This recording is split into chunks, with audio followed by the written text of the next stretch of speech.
but I haven't really been able to catch anything. So it's a nice day out. We're just having more consistent clear skies, and it's a little warmer today, but it's a beautiful day. You know, look how just the clouds over top of Currituck over there, and Kitty Hawk, and it's so majestic. It's beautiful, huh? Life is beautiful. But to enjoy life, there's so many things we need to practice. But I was just reminded by a nice quote from Warren Buffett. Warren Buffett's a famous investor, and he's always got a lot of things to say about life, but he talks about forming good habits. Oh, there's a hummingbird. Look at that. A little hummingbird came here just for you.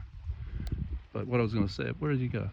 I bet he likes those big orange flowers. They're like honeysuckles. I don't think they're really honeysuckles, but they kind of look like big giant honeysuckles. Where'd that? I see his shadow. No, that's a bee.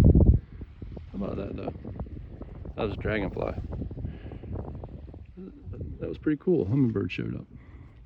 So anyhow, forming good habits. So what Warren Buffett was trying to remind people of is when you're young, it's easier to form good habits and get rid of particularly potential bad habits when you're young.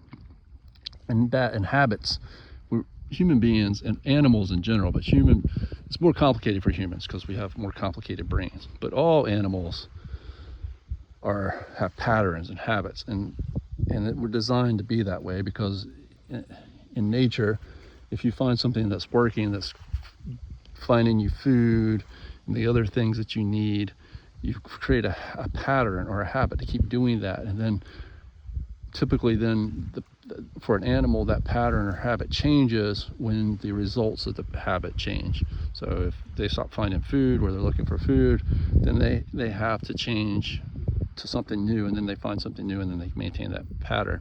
But the problem for humans is that our brains we outsmart ourselves. So we create all kinds of habits that aren't good for us.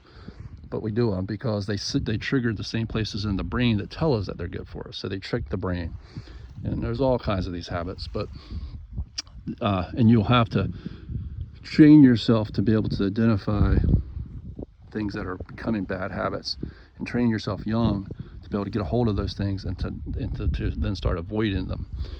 But what you can also do, which more proactively, is just start things that are almost certainly good habits, like the way that you eat, the way that you practice things that are important to you, the way that you have manners with people, the way that you observe situations, and the things that you don't put into your body that we know are bad for us. And those things are very important. So start learning young to make your own habits. I love you.